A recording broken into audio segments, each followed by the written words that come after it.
आज का एक सवाल है, इस देश में मवेशी पालन यानी पशुपालन, गौ पालन सबसे ज़्यादा या ख़ास तौर से मुसलमान कितने % करते हैं? इसका जवाब कमेंट बॉक्स में ज़रूर देंगे। मेरा मानना है, मेरा आंकलन, मेरा गणित है कि मुसलमान इस देश में 2 से 3%, 5% कर रहे होंगे, वो मैक्सिमम गौ पशुपालन करते होंगे। लेकिन 95% मवेशी पालन, गौ पालन, पशुपालन जो करते हैं वो इस देश के बड़े समाज बहुसंख्यक करते हैं, यानी हिंदू समाज करते हैं। फिर मुसलमानों इस देश में गौ कशी पे बैन लगा हुआ है। किसी की धर्म का आस्था जुड़ा हुआ है, श्रद्धा जुड़ा हुआ है, गाय से भक्ति जुड़ी हुई है। अब मैं इसकी कदर करता हूँ।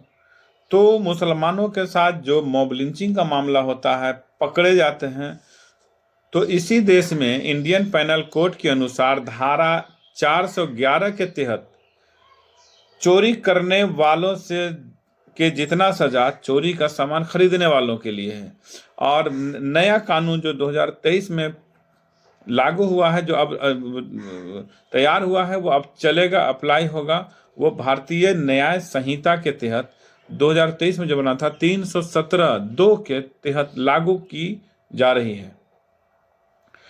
तो उस प्रावधान में 10 साल की सजा हो सकती है चोरी का सामान खरीदने वालों की। जब हमारे देश में, मेरा सवाल है कि मेरे देश में जब गाय पे बैन लगा हुआ है और वो लोग जो गाय बेचते हैं, जो मुसलमान के पास पकड़ाता है, उनसे ज़रूर प्रशासन को तहकीक करनी चाहिए कि ये गाय की प्राप्त कहाँ से हुई, गाय की डोरी इनके हाथों में आई कहाँ से है।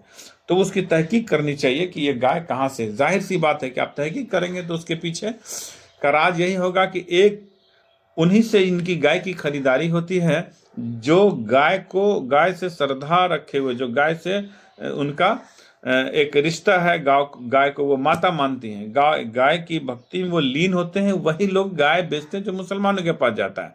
तो जब किसी चीज की अब नेशनल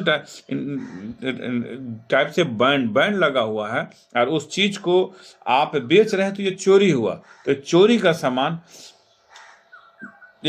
का सामान खरीदने वाले को जितनी सजा होनी चाहिए, उतनी सामान वो गाय को बेचने वालों की होनी चाहिए। और जो मुसलमान उसको खरीदा, उसको भी उतनी ही सजा होनी चाहिए। 10 साल है तो 10 साल। तो इस चीज पे कानून अप्लाई होना चाहिए। प्रधानमंत्री जी और गृह मंत्री जी से मैं आग्रह करना चाहूँगा कि ये मामला जो किसी समाज से सरदार, आप लोग तो पॉलिटिशियन है, लेकिन किसी समाज विशेष से इनसे एक आस्था जुड़ा हुआ है, गौ माता से, तो एक कानून आप अप्लाई कीजिए, एक कानून लाइए और गौ माता को बेचने वालों की भी उतनी ही सज़ा होनी चाहिए जितना खरीदने वालों की सज़ा होनी चाहिए। इसकी तहकीक होनी चाहिए सही से। मेरे हिसाब से गौ को तो राष्ट्र माता या राष्ट्र पशु घोषित हो जानी चाहिए। तो ये मामला ही ख़त्म होगा और सज़ा आयद कर देनी चाहिए कि बेचने वालों की सज़ा उतना ही हो जितना खरीदने वालों की सज़ा हो। इससे क्या होगा कि यह मामला खत्म होगा। ये गौ रक्षा दल, अब बजरंग दल और करनी सेना, सबकी कहानी खत्म हो जाएगी, सबकी दुकान बंद हो जाएगी। तो उन लोग भी जान रहे हैं कि एक्चुअल में कहाँ पे हमें कहाँ से गाय की उत्पत्ति है, कहाँ से गाय को बेची जाती है, इन पे कंट्रोल होगा। सभी लोग जान रहे हैं, अवगत होइए। कमेंट बॉक्स में ज़रूर लिखिए। बहुत बहुत धन्यवाद।